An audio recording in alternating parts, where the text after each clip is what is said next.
Hi everyone, thanks for joining me.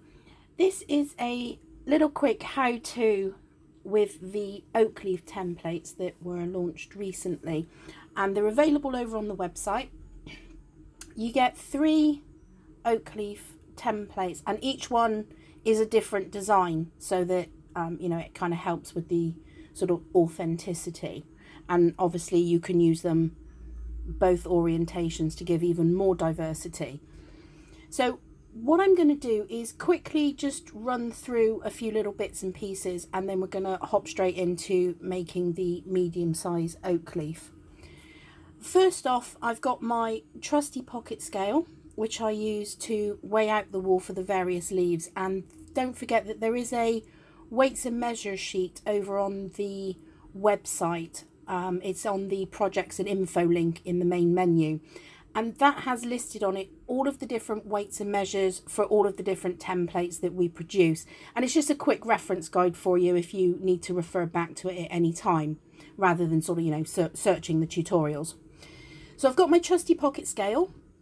I've weighed out a gram of this is our warm brown. And I've got a few more over here, which have been made from our Shades of Autumn special sort of autumn pack. You're also going to need your felting surface, and I've got a punch tool, I've got my single needle, and I've got a multi-needle as well. As many of you know, I iron pretty much all of my petals and everything else, but if you want to get a really good finish, this one here for example, we've got a few, and the finish of them is quite nice, and these have not been ironed yet. I probably will iron them later on, but I wanted to show you that you can get a really good finish with this wool, and that's what I'm going to be doing today. Is I'm going to be showing you how to get this sort of really good crisp finish with these templates and with our wool. So with all of that done, we're going to hop straight in and start making an oak leaf. To begin making the oak leaf, you've got 2 options with this. You can do them just as is, or you have the option of putting a wire in them. All of my templates now have these wiring holes, and what that means is that you can lay down half of the wool, insert a loop of wire which can come out, and then lay down the rest of the fibre on top. I'm just going to be doing a straight leaf with no wire.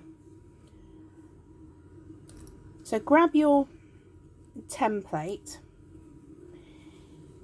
With all of the templates, particularly those that have details and little kind of bits that stick out, you don't want to start in the middle and try and work the fibre out into the sort of the tips. You want to start at the tips and work in towards the centre, and that way you'll get a much better shape. To do this, I generally start at the top, but you can start wherever you wish. Pull off a pinch, fold it in half, grab your single needle and just bring it up into the tip, and just go around those edges, pull the fibres up and just establish that first part. And then you want to leave some frizzy coming off down into the template. Pull off another pinch, fold, and I'm sort of dragging the fibres right up to the tip or right up to the edge. Very, very light stabs. Once I hit the density of my mat, I'm stopping. So there's going to be a little bit of tack to the surface. That's inevitable, but it's not going to get really stuck to the surface. And we're just going to keep pulling off bits and folding them and bringing them up into the edges and into the sort of bits that point out. And I'm pulling my template ever so slightly this way so they really get right up in there. I usually try to make my tutorials as quick as I can. It never works out that way, but this one I'm really going to take my time. I'm going to really explain what I'm doing. So again, another bit, fold it over, and you see this rolled kind of edge where the fibres are sort of really nice and neat because they're folding back. That's what we're putting up into there, and it just helps create a nicer tip because the fibres are already sort of going that way. So again, just a little bit of a pull on that template as I get this one established. And then you want to make sure that these are starting to overlap. Don't worry about it being thin in the middle.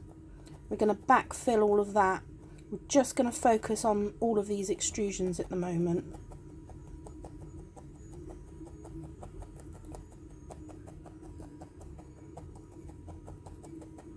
Now you'll leave your template in place, but I'm going to take this off just to show you what's happening here. So you can see that it's really starting to form that shape already. Get that back on. Oops.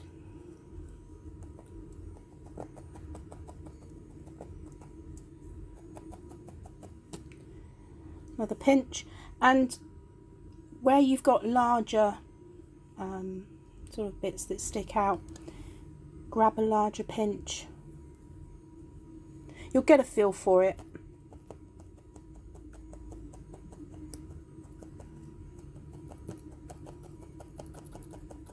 So what I'm doing is I'm keeping my needle quite upright. I'm just going right around that edge, then across,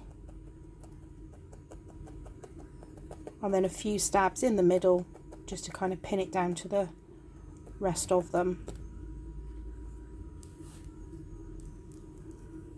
Another pinch.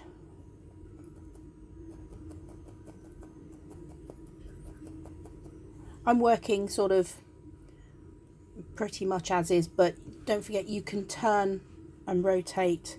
You don't have to pick this up, just turn your felting surface so that it's more comfortable for you.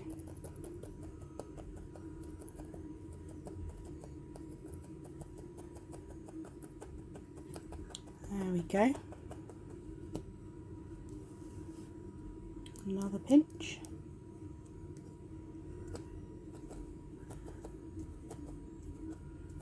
Now if you were going to wire this, the weights and measures for the oak leaves, I believe, are 0.5 grams, 1 gram, 1.5 grams. If you were wiring them, then you would weigh out your 1 gram, split that in half, and then do exactly what we're doing here, but you'd be using, you know, a really small amount of wool. You're just putting down a thin first layer, then you'd put the wire in. Another one, and then you'd put the rest of the wool over the top in exactly the same method. And the weights and measures, they're a guide, they're not set in stone. You know, if you need to add in a pinch or so more, you know, then do it.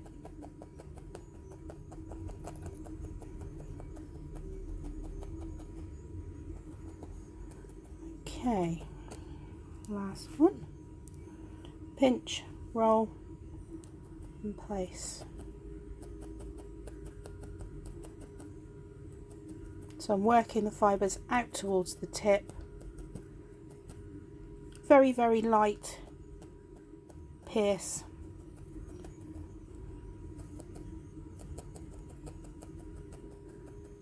And then working all over.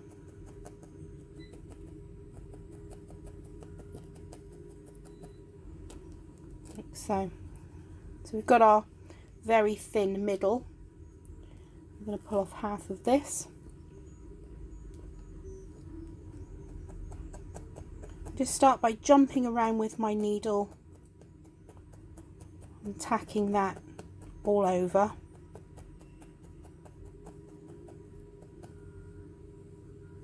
A little bit of a thin spot, a little bit more of a thin spot up there, so I'm going to add in a little bit more there.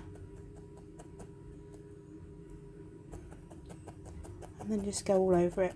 So we've now got that sort of base shape established. And I've got a nice loose grip on my needle, you know, and I'm not driving it in because that's going to stick it to the surface. And I want to get this shape really well established before I lift it off the surface. So I'm going in with a multi-tool. Generally with templates that have sort of more intricate bits, I don't recommend a multi-tool. I'm doing this full speed. But this multi-tool is very, very nice. I think, I can't remember where I got it now. I've had it for a while. I will look up where I got it from and put that in the description box. But it's 3 needles which you take this handle off and the needles sit in. So the bend in the needle goes in the hole. There.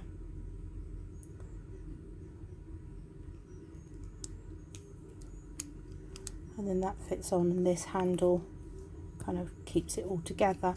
And I love that they're in a straight line. Offset needles and the templates don't tend to make for good companions, but having them in a straight line means you can get right up into the edges with this first one and still keep the others out of the way. Just remember that you don't want to go into you don't want to go into kind of like a small area with your needles facing it. You want to go in on a line.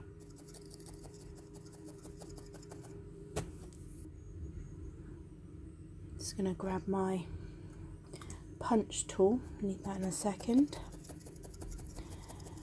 So I haven't used all of my gram.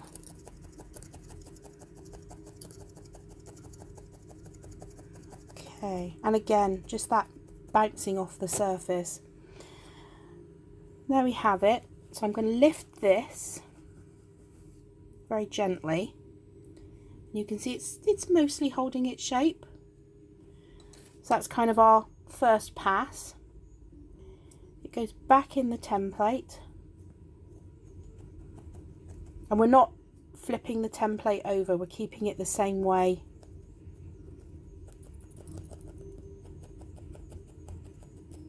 And there is a reason for that, which I will show you in a second. So leaf back into the template, obviously the same way round so it fits. Again, right around those edges. These edges are the most important part. All of my templates are designed for needle felting, so when you are done with the felting process, you still retain a really, really good shape.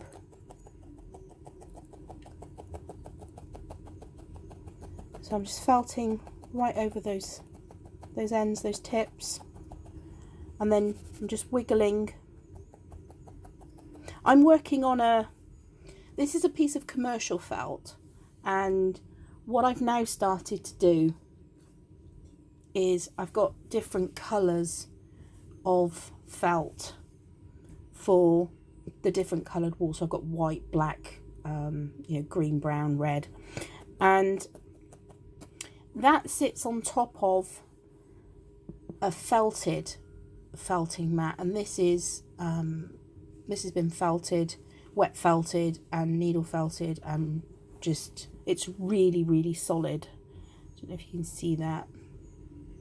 And then my foam is underneath that again. And what I have found, I always liked working on the foam for templates because it's a good flat surface to work on. But what I found is that there's less, unless obviously you're really javelling the wall through, there's less sort of grip on the mat using a piece of commercial felt. You can sort of pull them away quite easily. So what I'm doing is just going over and then wiggling it, and that will just loosen any fibres that have become attached. Once we get to this stage, you don't want to do that at the beginning. You want that adhesion to just help everything stay in place while you're getting everything into the template. Hope that made sense. So I'm going to go back in with my multi-tool, and again I'm turning the orientation of this multi-tool so that I'm less likely to hit my walls. But if I do, because I'm not coming down at a great height with a lot of force, if I hit my template, it's just going to stop. I've not got a real tight grip on my needle. Don't get me wrong, I break needles. But this is going to minimise that.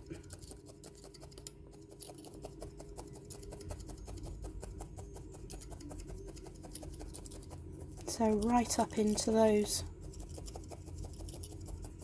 points.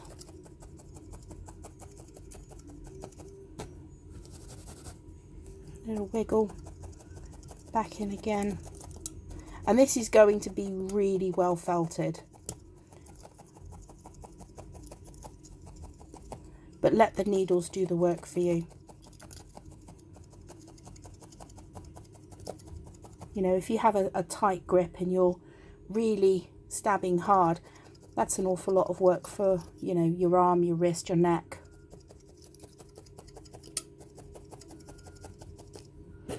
So once you've got it, let's focus to about there. So it's still soft-ish. It's getting there.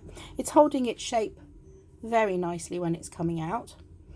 What we're going to do now is come in with the punch tool, and because I've got this felted surface underneath, I can use a punch tool without too much problem. Punch tools and foam don't really interact so well, but on this surface you'd be okay. Things like brushes, a brush surface and a rice bag, you'd also be okay with using a punch tool.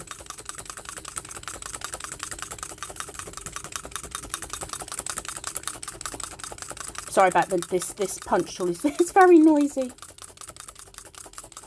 So, going all over, down the middle, lifting, and I'm not driving all the way down in.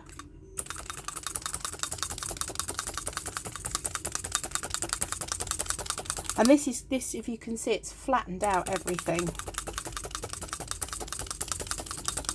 Our beautiful shape now looks like it's been driven over by a steamroller, but that's okay.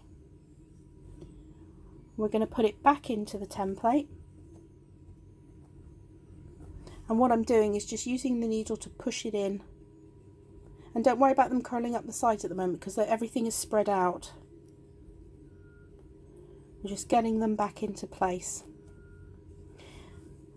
And take your single needle and work those edges again.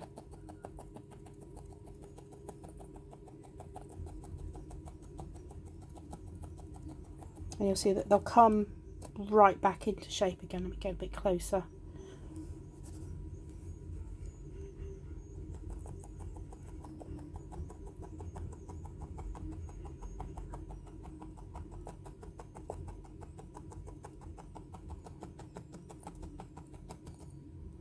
There you can see it's all just come back in very, very nicely.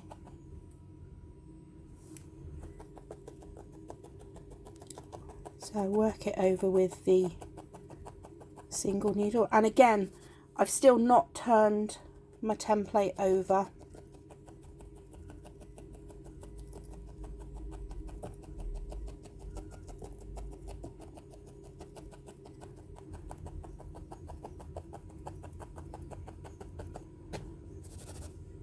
There we go. Back in with the multi-tool. It's probably worth bearing in mind that once things start firming up, you can see I've got a gap right in that tip there. Obviously, the more that you firm this up, the more contracted it will be. So don't panic if you have got, you know, some gaps right up in the tips there. As I mentioned before, these templates are designed so that when you're done with the felting process, you have the right shape and it allows for that contraction.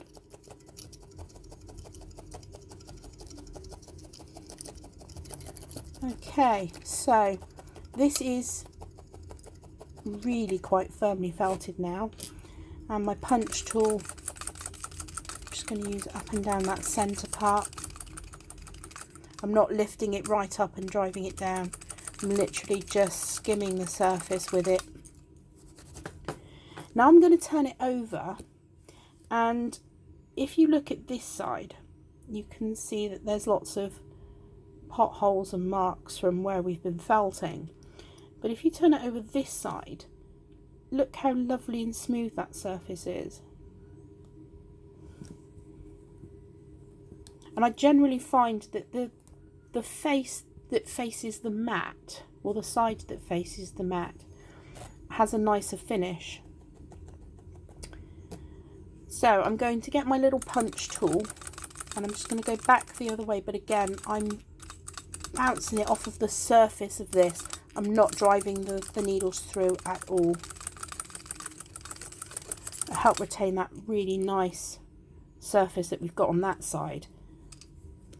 I'm going to go over it very lightly, again just round those edges, and I'm using the first barb on these needles.